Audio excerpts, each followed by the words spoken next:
algunos aspectos del carácter de Dios mostrada hacia el rey David y mostrada hacia nosotros hasta el día de hoy. Una de las cosas que necesitamos entender es que Dios es soberano, es un Dios de misericordia, pero un Dios también de justicia. Y dentro de todas estas cosas necesitamos entender asuntos que nos competen a nosotros. Por ejemplo,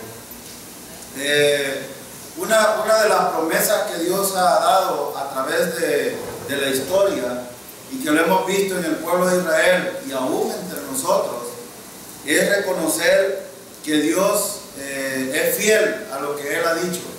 Por ejemplo, en el versículo 25, terminamos la vez pasada, el hermano Bel decía, bueno, David decía, yo soy joven, o he sido joven, ahora soy un viejo.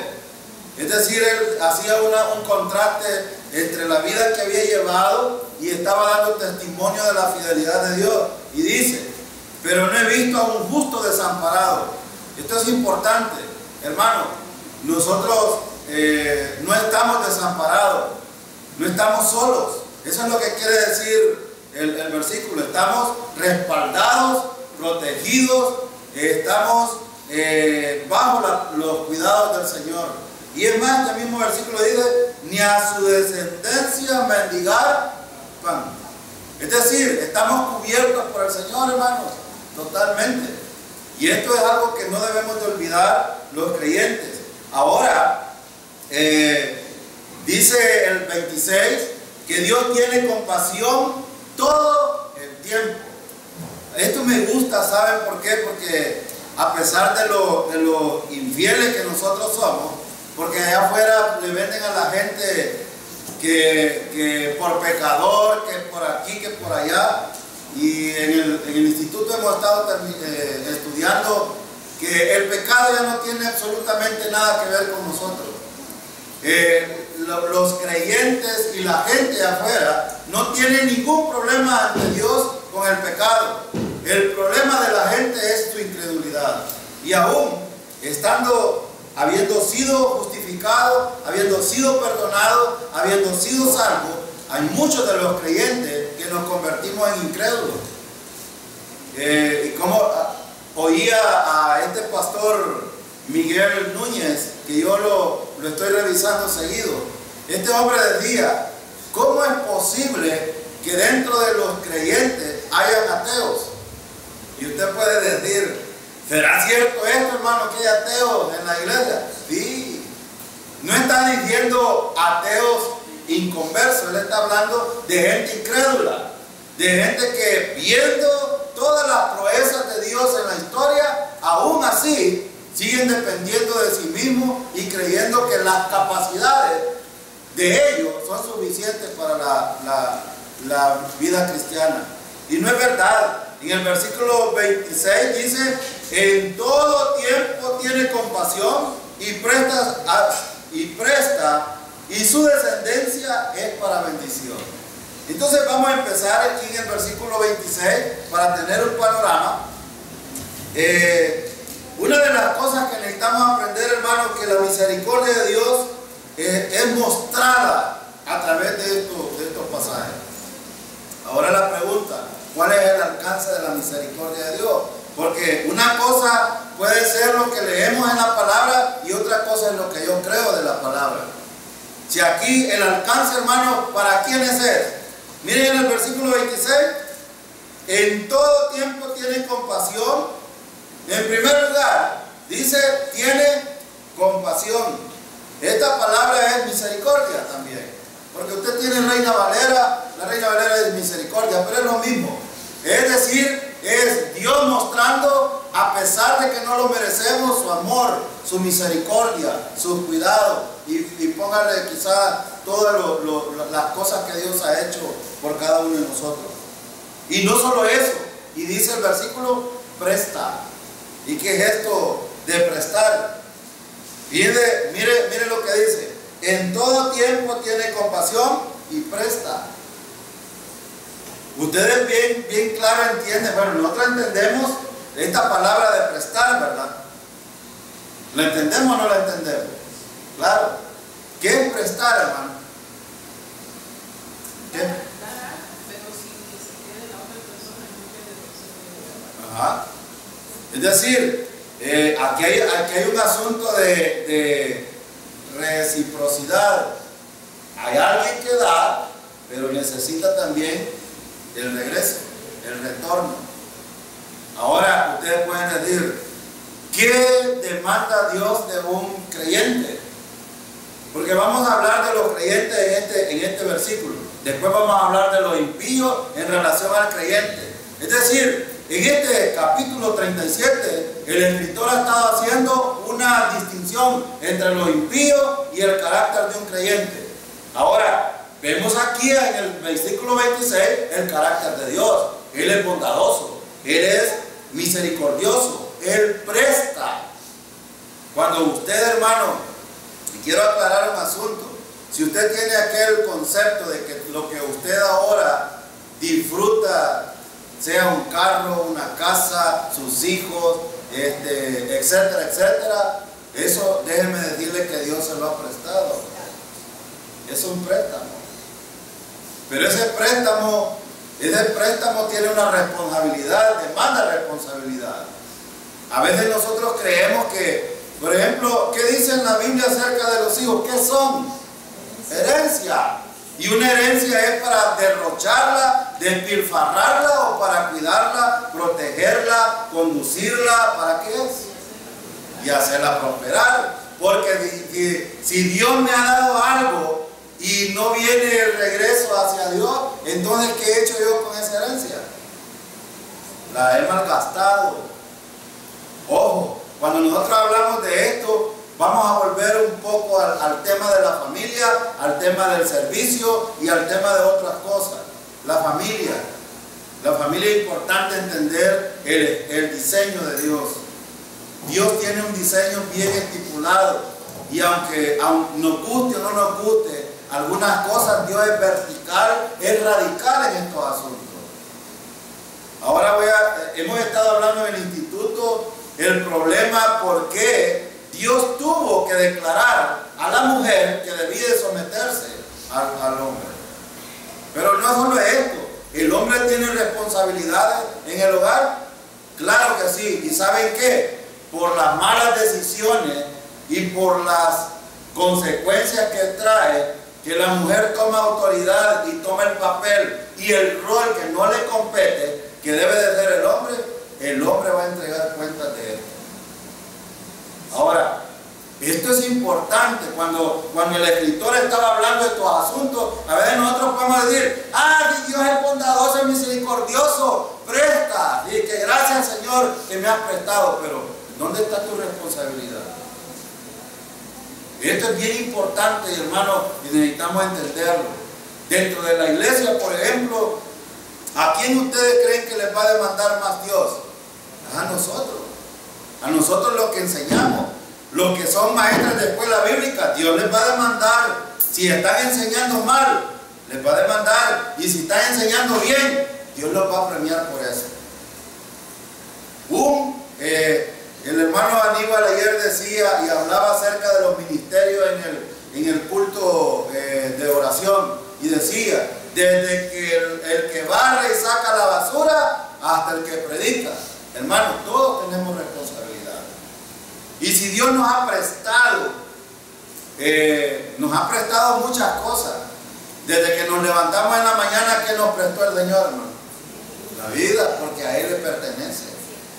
Y a veces nosotros decimos, ¿por qué te metes en mi vida? Perdóneme, no es su vida, es la vida del Señor. ¿Por qué te metes con mi familia? ¿Cuál familia? Es la familia del Señor, la que Él te ha prestado. Que mi carro, que mi casa, y empezamos a tener ídolos dentro de nosotros. Ojo con esto, porque ya van a ver ustedes, aquí hay algunas cosas bien importantes. Miren el 26, dice, su descendencia es ¿para qué? ¿Para qué la descendencia, hermano? Para bendición. Ojo, no lo estoy diciendo yo, es el Señor que está demandando esto. Ahora pregunto, ¿Sus hijos están sirviendo de bendición? ¿Están siendo bendición para otros? Él está hablando de la simiente aquí. Y este es el reto que nosotros tenemos como iglesia. El reto que deben de formarse como padres. Los hijos deberían de estar en la iglesia. Si no vienen hoy a los estudios, pero en la escuela bíblica deberían de estar. ¿Por qué? Porque, hermano, aquí hay un asunto muy importante. El Señor mostró a través de David que la simiente era para bendición. ¿Y cómo puede hacerse esto, hermano? Bueno, vamos a ver algún asunto aquí importante. Quiero que vaya a 1 Timoteo capítulo 4. Vaya a 1 Timoteo capítulo 4, versículo 8. Mire cómo los creyentes pueden ser de bendición. Hay simiente aquí. Mire cómo es que el salmista está tratando este asunto. No es solo de venir y sentarnos y vamos a hacer una misa y ya estuvo. No, queremos que el Señor a través de su Santo Espíritu nos diga algo y lo llevemos a la práctica. Miren lo que dice 1 Timoteo 4:8. Porque el ejercicio físico para poco aprovecha, pero la piedad para todo aprovecha. Ahora, ¿qué está diciendo Timoteo o Pablo aquí a Timoteo? ¿Qué es piedad? La piedad es lo contrario de la impiedad. La piedad tiene que ver con la voluntad de Dios. La impiedad tiene que ver con los deseos carnales que provienen de la vieja naturaleza y que son evidentes y son contrarios a la voluntad de Dios. Entonces, ¿la piedad para qué es, hermano? Para provecho. Si su hijo, si la simiente debe de ser de bendición, entonces debe de ser un creyente piadoso, un creyente que sea recto, un creyente que sea temeroso del Señor, que busque siempre la dirección del Señor. Miren, porque el versículo dice, pues tiene promesas para la vida presente y para la venidera. ¿Y cuáles son las promesas para la presente? Si refiriéndonos a los hijos, por ejemplo, ¿cuál es la promesa para los hijos que respetan a los padres? Una vida larga y provechosa. Y nosotros hemos hablado mucho aquí a los jóvenes, les hemos aconsejado en este punto: honra a tu padre y a tu madre para que te vaya bien y seas de larga vida. Si un joven quiere ser bendecido por el Señor, y no estoy hablando de la prosperidad como el Evangelio, no, estoy hablando de la promesa de Dios para los jóvenes, le va a ir bien, le va a ir bien en todo. Cuando se pare frente al sistema del mundo, le va a ir bien, a pesar de que es perverso, le va a ir bien. Y aparte de eso, miren, el versículo dice: para la vida presente y para la venidera. ¿Recompensará Dios la actitud de un joven, de un siervo de Dios, actuando piadosamente? Claro que sí. El Señor, hermano, no le va a deber absolutamente a nadie, porque si no dejara de ser Dios. Pero Dios es santo, hermano, y Dios es justo y va a dar a cada quien lo que le pertenece. Entonces, esto es muy importante. Y si a usted no le parece este versículo, vaya ahí mismo a 1 Timoteo capítulo 6. Vea el capítulo 6, versículo 6. Dice Pablo, sin embargo, dice Pablo, grande ganancia es la piedad con contentamiento. Hermano, ¿tiene ganancia la piedad? Si nosotros aprendiéramos por un momento a hacer las cosas conforme a la voluntad de Dios, sería una gran ganancia para nosotros. Pero también el creyente debe de hacerlo contento. Contento. Miren el versículo: grande ganancia es la piedad con contentamiento. O sea, alegre, contento, sirviendo al Señor. ¿A dónde, hermano? Fíjense que la tarea más fácil de hacer está en la iglesia. ¿Dónde es que la vida piadosa es más difícil? Allá afuera, allá en la calle, en el trabajo, en la familia, con el vecino. Ahí es donde es más difícil. Pues aquí nos sentamos, platicamos, y aquí no hay mayor lucha espiritual. La lucha espiritual está allá afuera. Entonces, pero ¿tiene ganancia un creyente que es piadoso, hermano? Claro que sí. Hay una gran ganancia. Y es lo que el escritor en Salmo quiere hacer notar acerca de este asunto. Por eso en el versículo 26, el salmista está diciendo: en todo tiempo tiene compasión y presta, y su descendencia es para bendición. Si nosotros queremos ver jóvenes que sean de bendición para otros, evangelistas, que sean predicadores, hemos estado siguiendo la línea del tiempo desde que yo estoy aquí.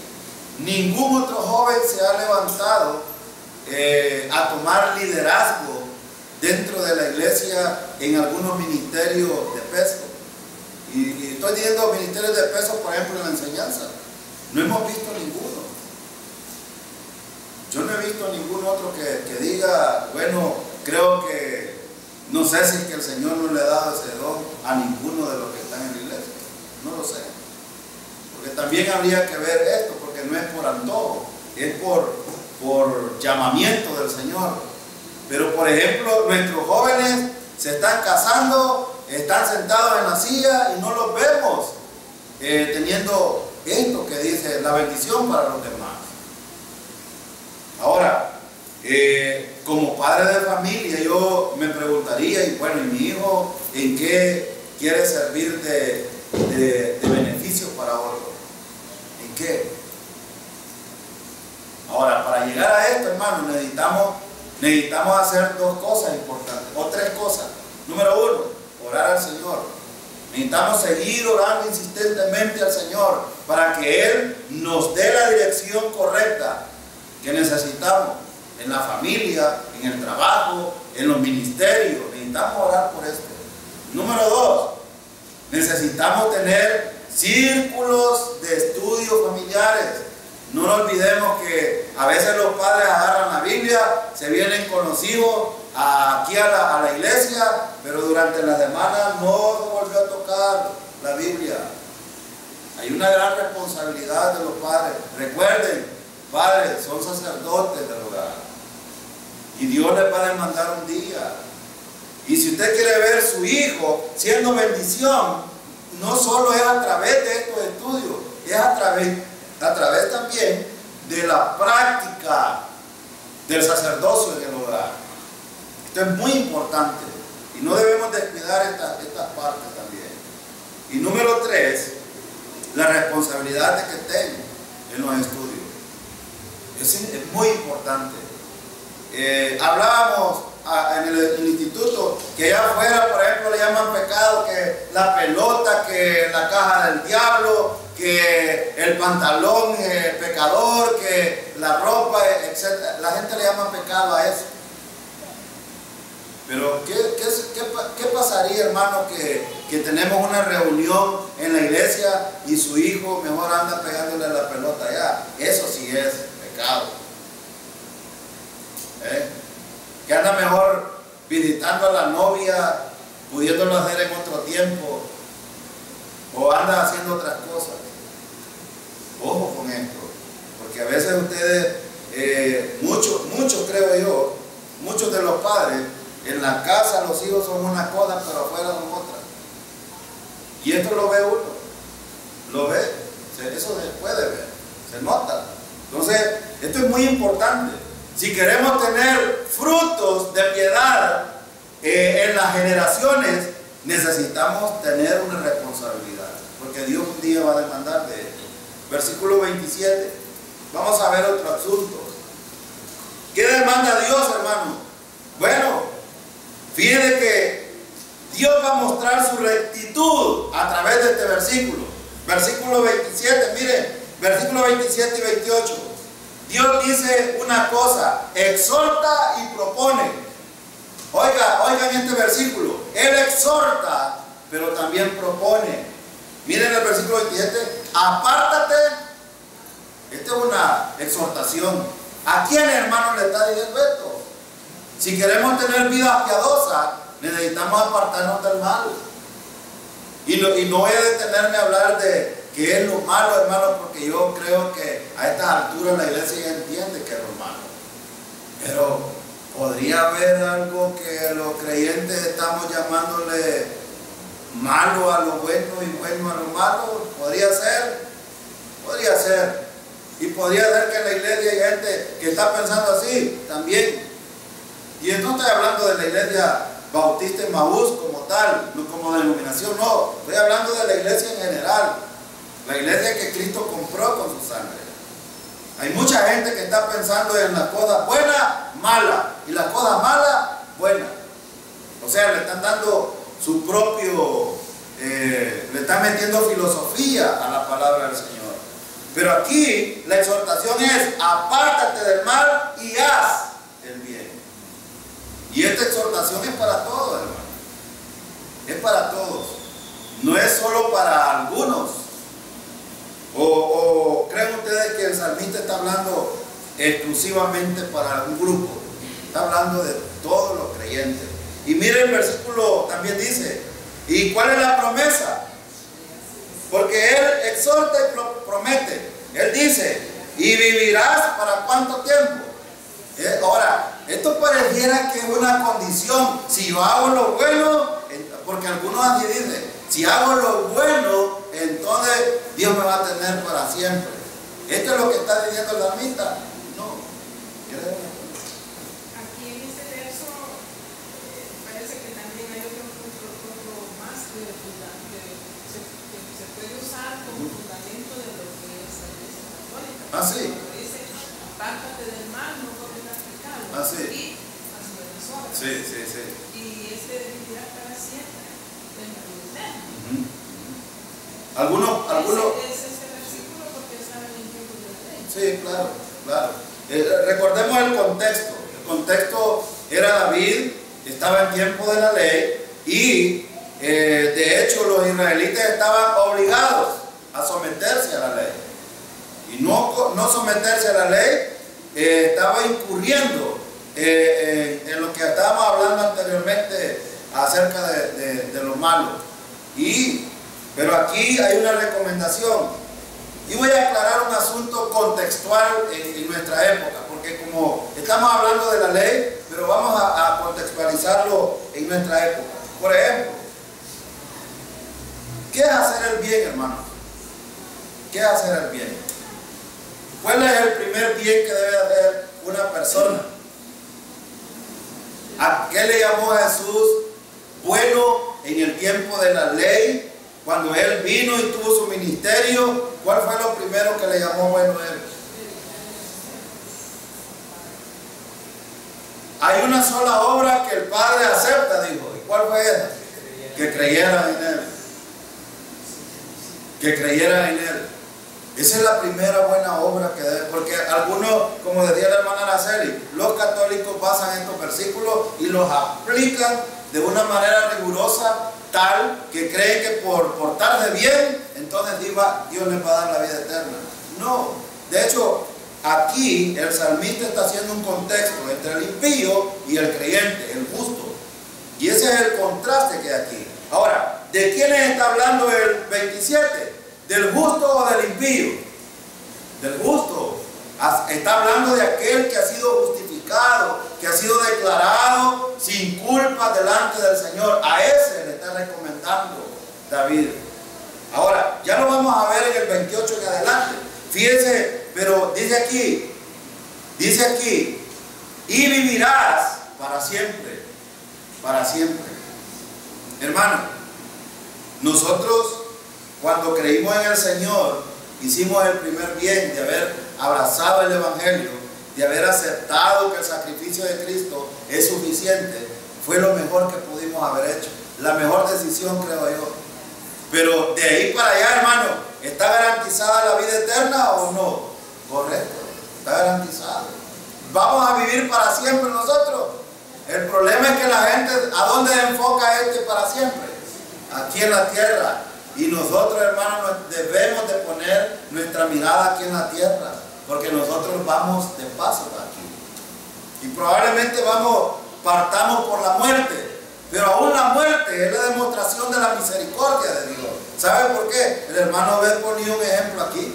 A veces el paciente tiene un cáncer con un gran dolor, le están poniendo la morfina, que es la droga más fuerte que hay para quitar el dolor, y ni aún así le quita el dolor, y los parientes no quieren que le vaya. Pero él que está diciendo, déjenme, yo me quiero ir. Y esto sucede también con los creyentes. Sí, muchas veces. Y es natural, hermano, que no nos queramos ir de aquí. Sí, es natural. Yo entiendo. Hay mucha, el amor, hay muchos sentimientos aquí encontrados. Pero lo que necesitamos garantizar es esto: que si partimos nosotros por la muerte, estaremos en la presencia del Señor con una paz que el Señor nos quiere dar totalmente. Y es gratuita. Entonces, cuando el Escritor está hablando aquí, está precisamente garantizando que esta es una verdad en el justificado. Pero la exhortación es hacer lo que es correcto. Vuelvo a lo que expliqué anteriormente. ¿Qué sería entonces hacer lo malo? Número uno, como estamos hablando un poco de la familia, del sacerdocio, del servicio. Ojo, con los hombres que estamos aquí. Si no estamos llevando el rol que Dios nos ha entregado, un día vamos a entregar cuenta. Esto es malo. Y si la mujer está tomando el rol que no le compete, también es malo. Aquí en la China y donde sea. ¿Porque lo digo yo? No, porque lo dice la palabra. Entonces no ponga usted la carreta y los bueyes al revés. Póngalo en el lugar correcto. No sea en este punto irresponsable delante del Señor primero. Porque no me vea a mí, no vea al pastor, no vea al que predica. Vea lo que está diciendo el pasaje. Estamos llamados como creyentes a hacer lo bueno. ¿Qué dice Santiago? Y el que sabe hacer lo bueno y no lo hace, le es. Bueno, no lo digo yo, lo digo el Señor. Y si usted hoy por hoy está haciendo algo que es indebido, que es contrario a la voluntad de Dios, entonces examínese usted. Examínese. Versículo 28, él da el porqué. El por qué Dios está exhortando y también está dando promesa. Mira el versículo 28, dice: porque Jehová ama. Hermano, aquí está la importancia. Dios nos ama tanto, pero ama la rectitud de los creyentes. La rectitud. ¿Y de qué punto de la salvación? Para hacer una distinción como mañana, si Dios nos permite levantarnos con alegría y con gozo, vamos a adorar al Señor mañana temprano a las 9. Bueno, 10 a las 9 debemos de estar, hermano, no paraditas. Porque Dios ama la rectitud. Dios ama la rectitud. Qué importante, hermano. Mire, Jehová ama la rectitud y no, ¿qué dice el versículo? Desampara a sus santos. Qué importante. Aquí en esta versión dice a sus fieles, porque él está hablando de la fidelidad aquí. De hecho está hablando si está hablando de la rectitud, está hablando de la fidelidad de cada uno de nosotros. Ahora, la pregunta que yo quiero dejar a cada uno de ustedes, hágase, y hay que hacerse un autoexamen nosotros mismos. ¿Estoy siendo recto delante del Señor? ¿O solo estoy pasando el rato como creyente? Esto es muy importante. Y si usted quiere sentirse amado por el Señor, hermano, no hay mejor cosa que ser recto. ¿Recto? ¿Y qué es ser recto, hermano? Lo hablábamos en el instituto, que la rectitud es lo contrario del pecado. El pecado es fallar al blanco, es armatía, es como que yo esté desviándome. Y estaba la otra palabra, transgresión, que es desviarse. Si Dios ha determinado asunto que que los creyentes debemos de hacer. Pecar es desviarse de eso. Eso es sencillo. Ahora, si yo estoy en el derrumbo, ¿qué debo de hacer? ¿Qué debo de hacer? Volver a la rectitud. Y eso es lo que le encanta a Dios. Miren el versículo. ¿Ama o no ama la rectitud? Y hermano, no nos demos garabatos, como dicen buenos salvadoreños. Hay momentos que vamos a estar caminando bien y hay momentos que nos vamos a desviar desde este servidor. Porque yo tampoco voy a decir que este que está aquí es la gran santísima persona. No, hermano, todos tenemos problemas con esto. Pero ¿ama la rectitud del Señor? Sí. Y esto no hay que olvidarlo, hermano. Cuando usted ande en cualquier circunstancia, debemos de recordar, el Señor ama la rectitud. ¿Y cómo se puede aplicar esto en la vida cotidiana? Sencillo. Aquí hay niños, voy a poner un ejemplo para los niños. En la escuela están pasando un examen, una prueba, para ser rectos con la prueba que no deben de hacer los niños. No estarle copiando al otro o estarle soplando al que está ahí. No, mira, es la A, poner la B en la otra. Eso es rectitud. Porque los niños también deben de aprender. Si aquí tenemos niños, deben de aprender que podemos ser rectos desde el más pequeño hasta el más anciano. ¿Qué sería rectitud? En el negocio, dando los precios cabales y las medidas cabales, para que la gente no diga ahí de cuántas ondas que venden hay allá, de 14, de 16 ondas la libra. ¿A dónde han visto que en todo el planeta hay libras de 14 onzas? Yo no he visto. En el sistema inglés está determinado que son 16 onzas, punto. 450, 60 gramos. No hay más. Y el precio debe de ser el estipulado. No, pero las del mercado prefieren botar los tomates, prefieren botar los guineos, prefieren botar la fruta, la verdura, en vez de regalársela a la gente. Esto no es rectitud, perdónenme. Esto no es rectitud. Ahora, los empleados, llegando temprano, como estipula la ley, 10 minutos antes de entrar con los alumnos. Y si le pagan de 7 a 12, ¿a qué hora debería de estar el maestro?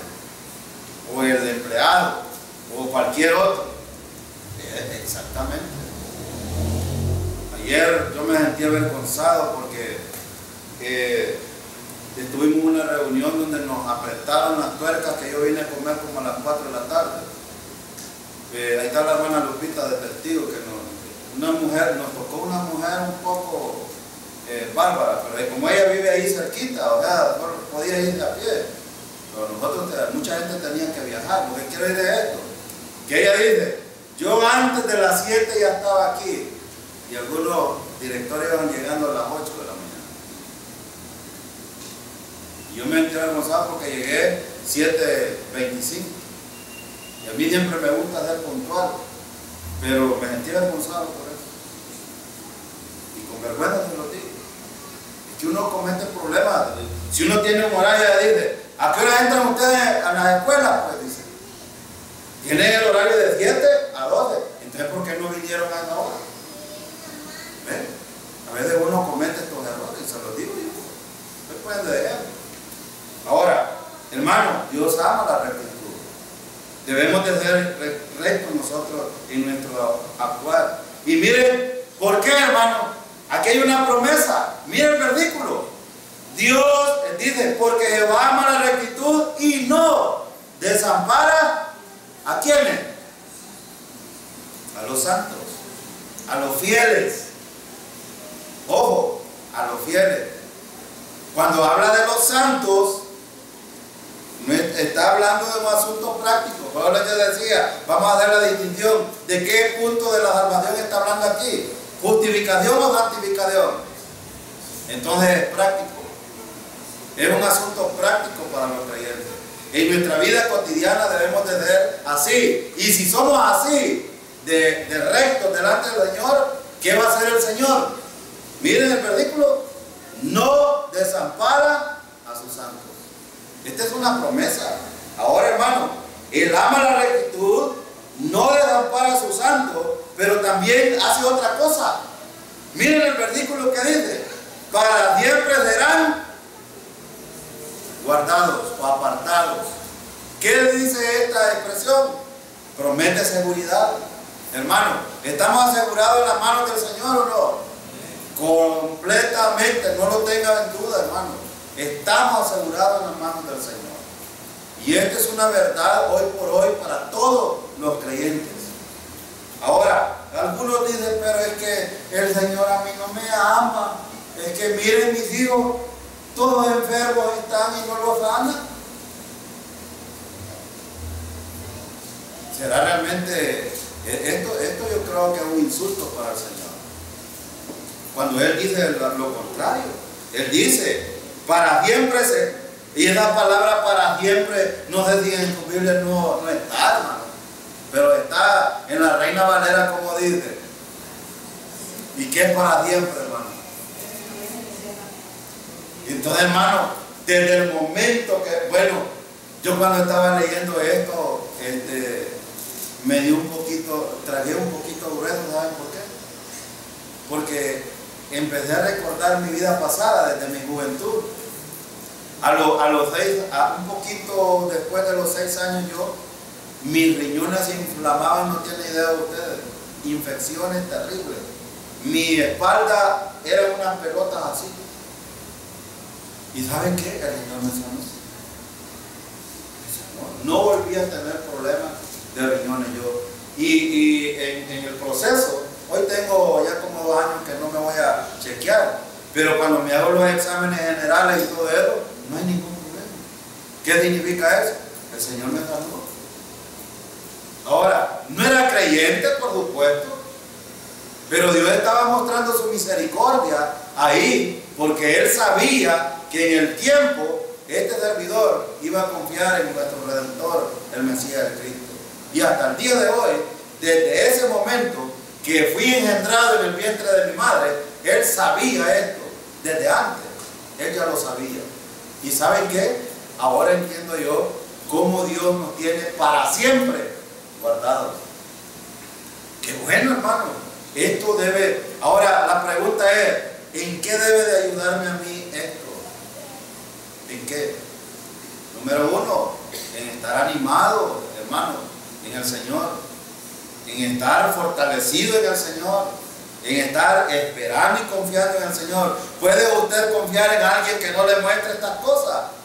Yo no confiaría, pero si el Dios Todopoderoso, el cual adoramos, me ha mostrado a través de la historia y a través de la experiencia personal cosas que ha hecho sin merecerlo, hermano, ¿cómo no estar agradecido con el Señor? ¿Cómo no estar agradecido? Pero hay algo más todavía en el versículo. Mire lo que dice el versículo.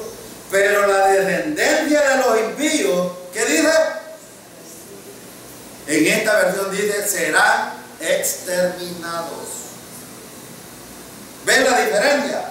Él está hablando de los justos, pero también está hablando de los impíos. ¿Qué va a hacer con los impíos el Señor? Matacán. Y si alguien nos escucha por este medio y aún no ha confiado en Cristo, tiene la oportunidad hoy de escapar de la mano del Señor. Porque, hermano, Dios promete cortar a los impíos. Y lo va a hacer. En la historia hemos visto cómo en el tiempo de Noé, por ejemplo, ¿a cuántos impíos cortó? A todos. Solo 8 justos se salvaron. Solo 8. ¿Se dan cuenta? Y la gente puede decir, qué cruel, ese no es el Dios de amor que yo conozco. Claro que sí. Y no tuvo amor mostrándole a través de Noé, haciendo el arca por mucho tiempo y mostrándole era tan sencillo el mensaje de Noé. Dios ha dicho que va a llover y que va a raer la tierra con agua. Ese era el mensaje de Noé. Pero no le creyeron. ¿Cuál fue el problema en ese momento? Incredulidad. Incredulidad. Y no es el problema hoy de la gente. Quiero decirle a los impíos que tal vez nos oyen por este medio, el problema no es tu pecado. El problema no son los pecados, porque ellos ya fueron pagados en la cruz del Calvario, de una vez y para siempre. Vimos un pasaje en Romanos 5:12, que, bueno, en Isaías dice que Él cargó nuestros pecados, Él llevó nuestros pecados. Dios los colocó, agarró toda la escoria nuestra del mundo y la colocó en Cristo, en la cruz del Calvario. Ya no es el problema el pecado, es tu incredulidad.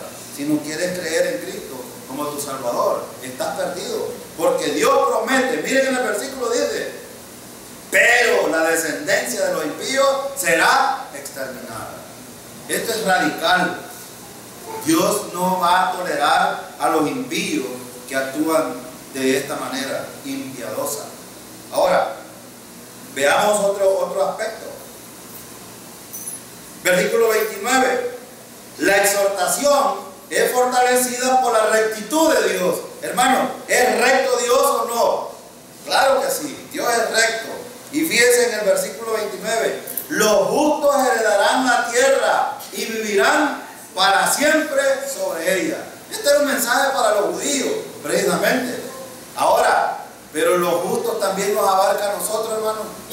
Miren la misericordia de Dios, que a nosotros, aún no siendo pueblo escogido, nos tomó, nos consideró, nos salvó a través de Cristo, para que un día, con los judíos, que son su pueblo, gocemos de la tierra prometida también, aún no siendo del pueblo escogido.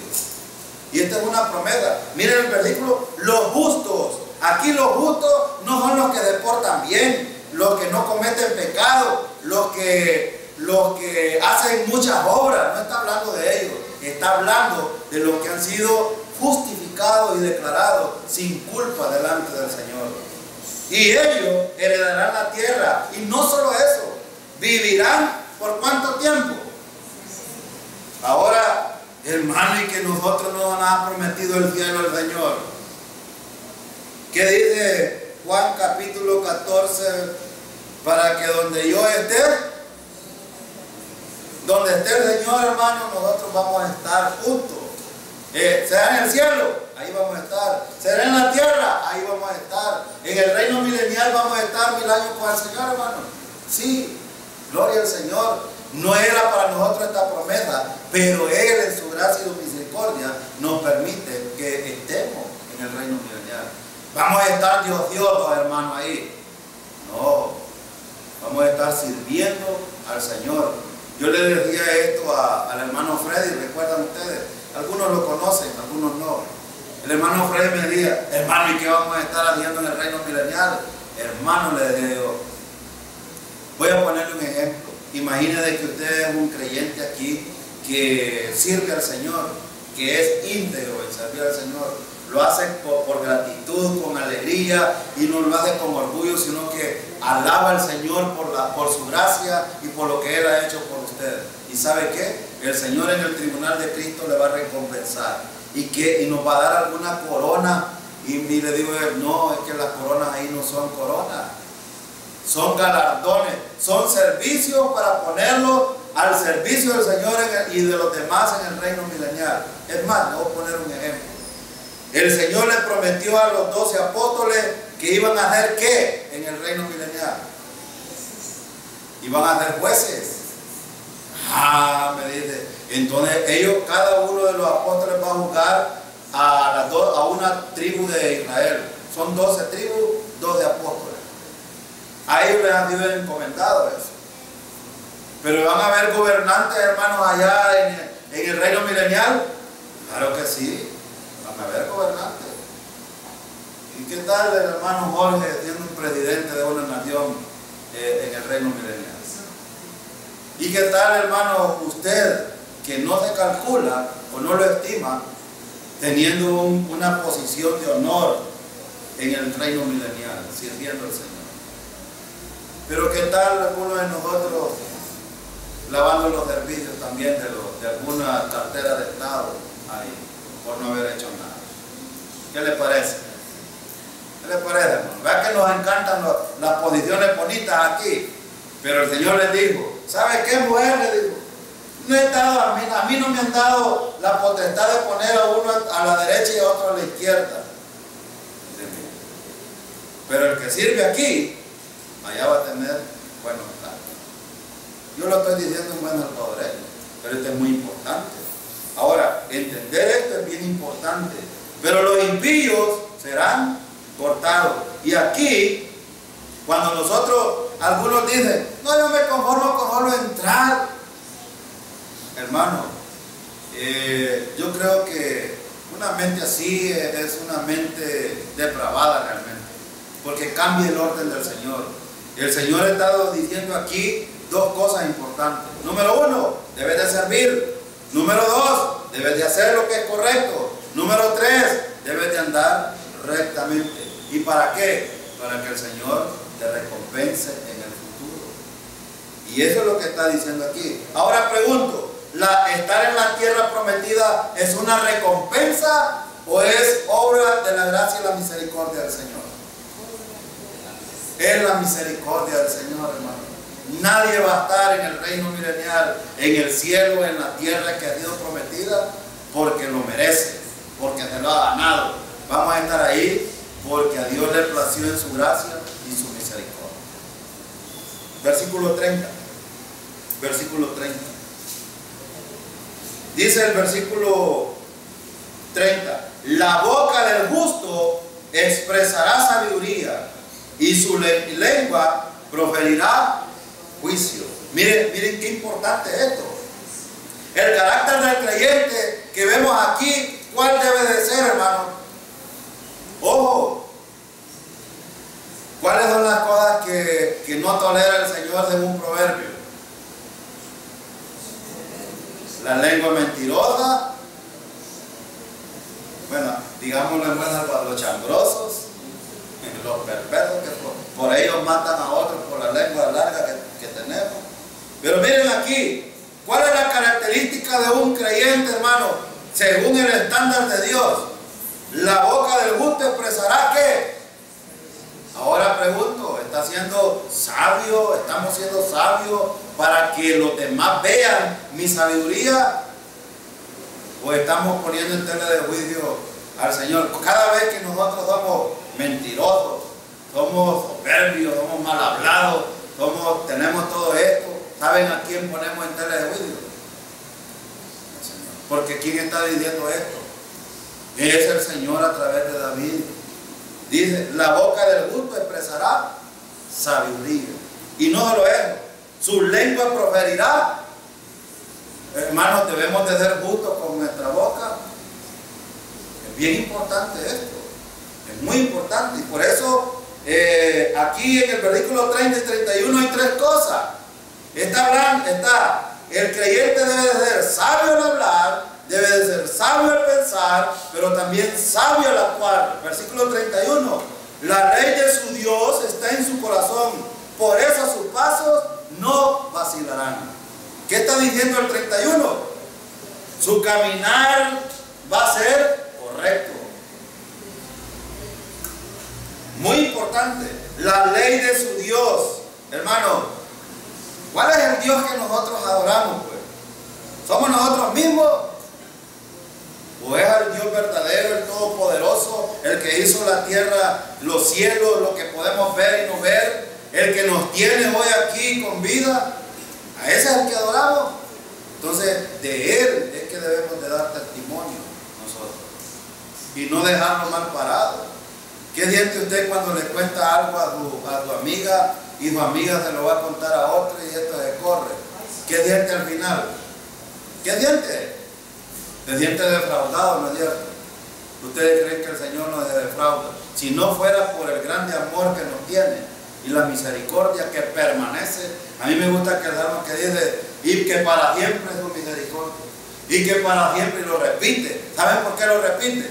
Para que nosotros entendamos que si Él no nos fulmina, es porque es grande en misericordia, y que su amor, hermano, es incalculable para nosotros. Entonces, ¿por qué no tener estas actitudes nosotros?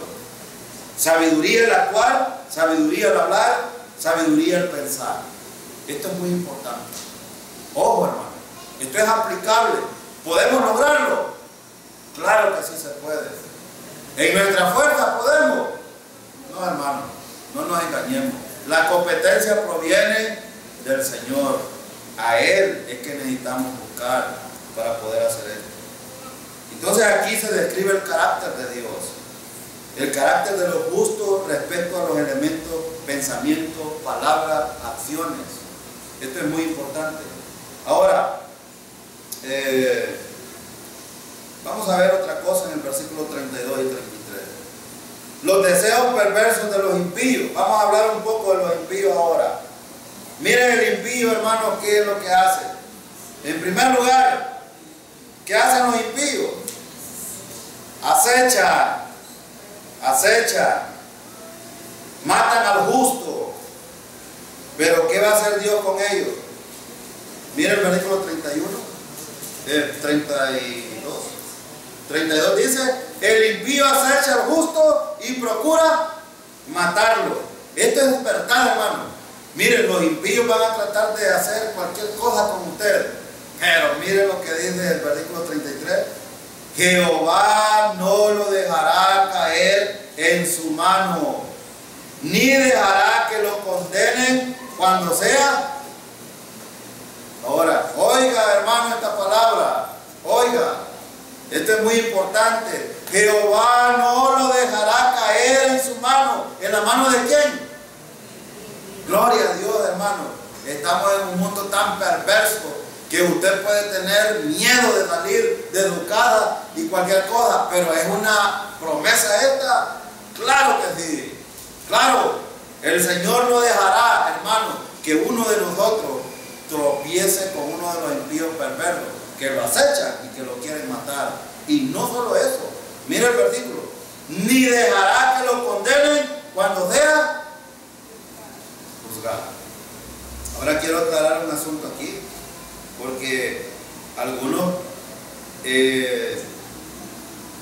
Pablo enseñó, Pedro enseñó este asunto. Cuando los creyentes, por razones de decisiones personales, somos,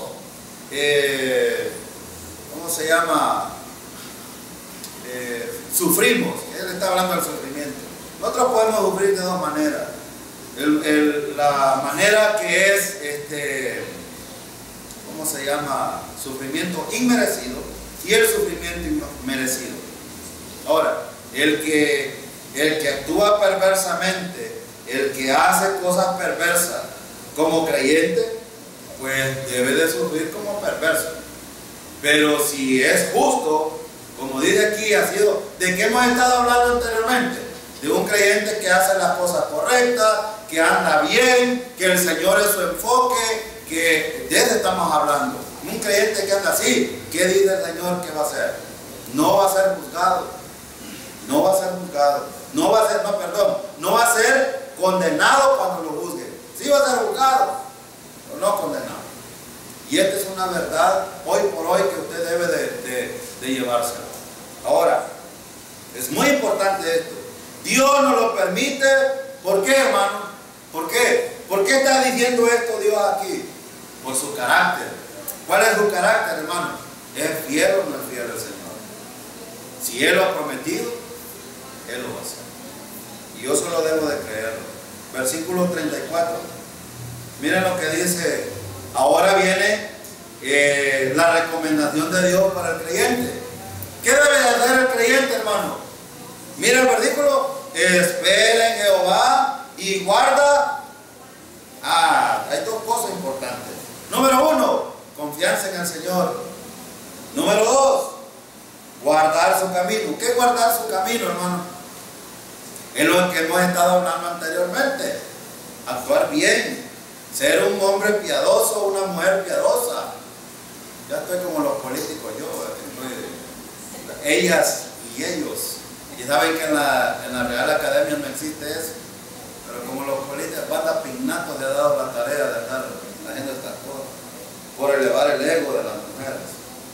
Y por eso es que tenemos hogares cristianos donde la mujer manda. ¿Qué? Peligroso está hoy.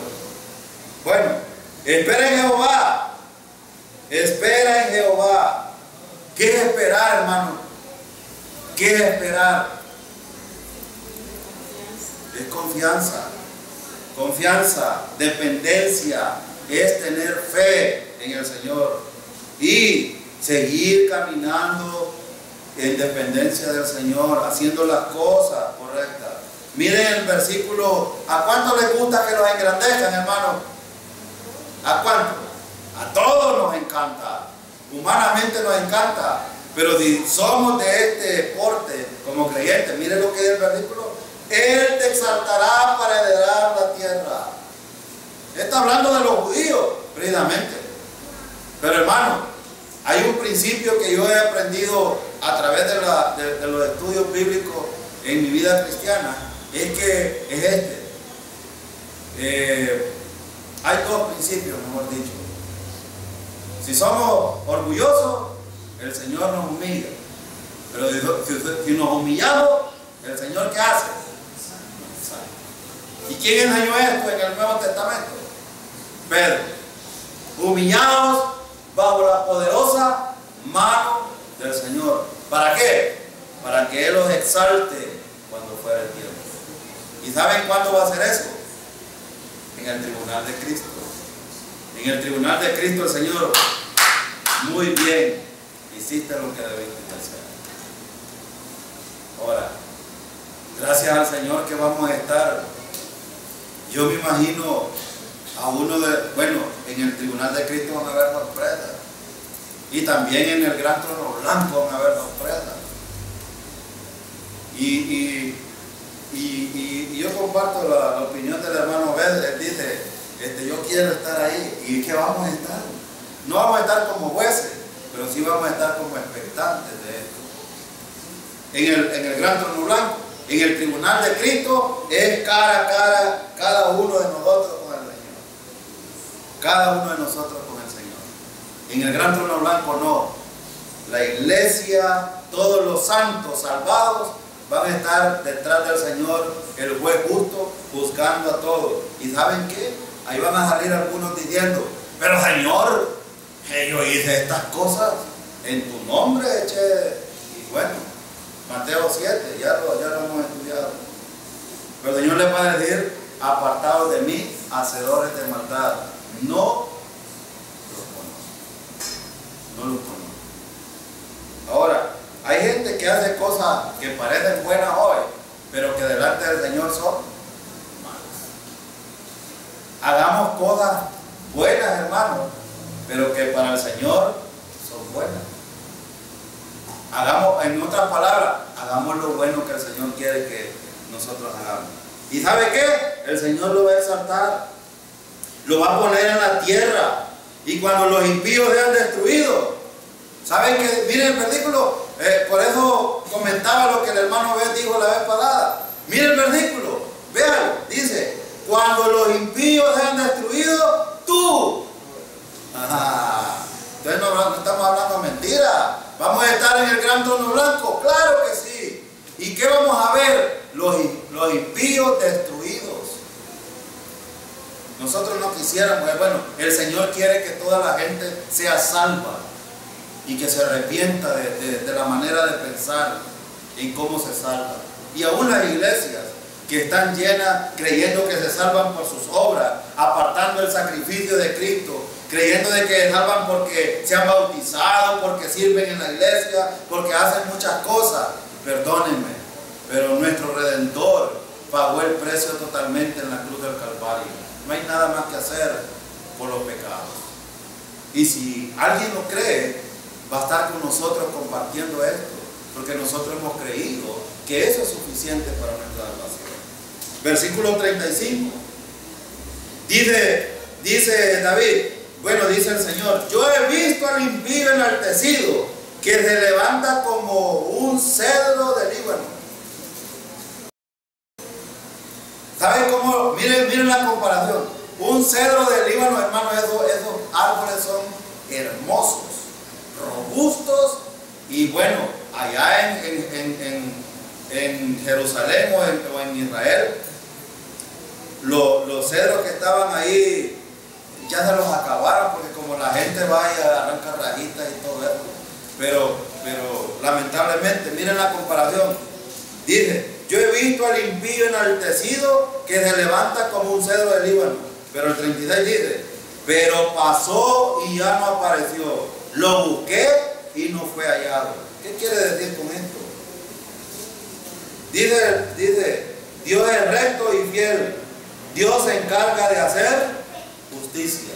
¿Y qué es lo que ha pasado con este impío robusto que a veces nosotros hasta envidia le tenemos, ¿verdad? Miren ese impío como prospera.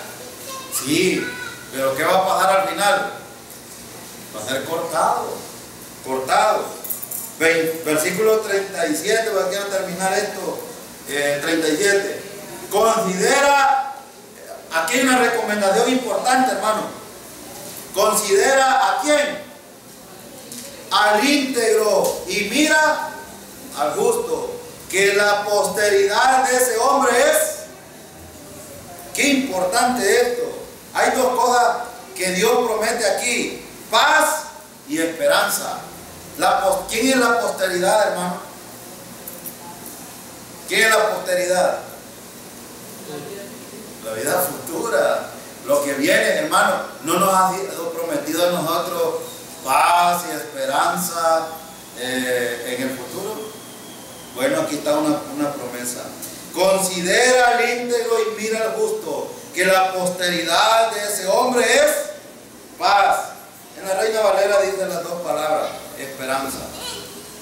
Pero el versículo 38, Dios muestra justicia, pero los transgresores serán todos juntos destruidos.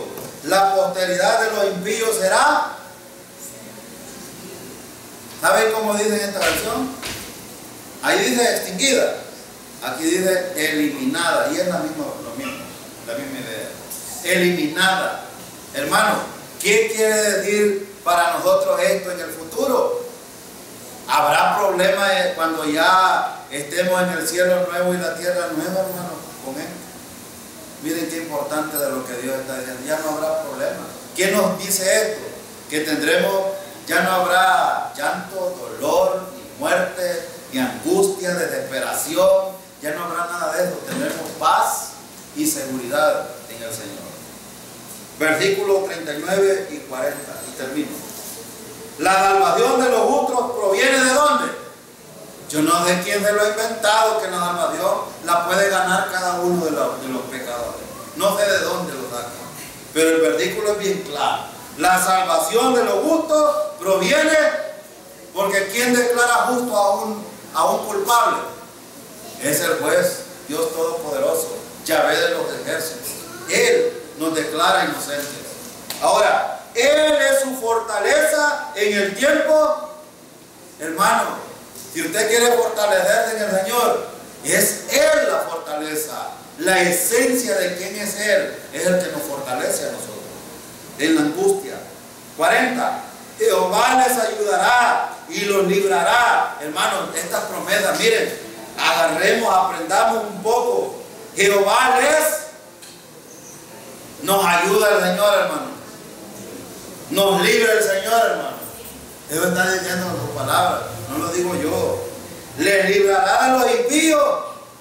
Aquí está la promesa. Y los salvará. A veces nosotros, es que mi hijo me lo van a matar. Aquí están las promesas, hermano. Esto, si yo lo creo como creyente, debo de estar reafirmado. El Señor nos ayuda, nos libra de los impíos y los salvará de que no lo maten, porque en Él se ha refugiado. Yo quizás con aquellos con los cuales oramos que tal vez no han confiado en el Señor, pediría que se convirtiera en el Señor, que se convirtiera. ¿Sabe por qué? Porque con ellos va a tratar el Señor cubriéndolos, protegiéndolos. Nosotros, hermanos, ¿ustedes creen que no hay legiones que nos protegen a diario de ángeles? Claro que sí. Y no solo eso. Dice en el Salmo que el ángel de Jehová acampa alrededor de los que le temen y ¿entiendes? ¿Y quién es el ángel de Jehová, hermano? Gloria al Señor, hermano. Ahora, necesitamos nosotros reafirmar eso, pero no solo escucharlo hoy, lo olvidé y en la angustia se me olvidó quién es el que me protege. No, hermano, aquí está la instrucción. Dios nos guía, Dios nos guarda, nos recompensa. Todo eso hemos estudiado hoy. ¡Qué bueno! Tenemos un Dios tan amoroso y misericordioso con nosotros. Amén. Hermano, ¿nos puede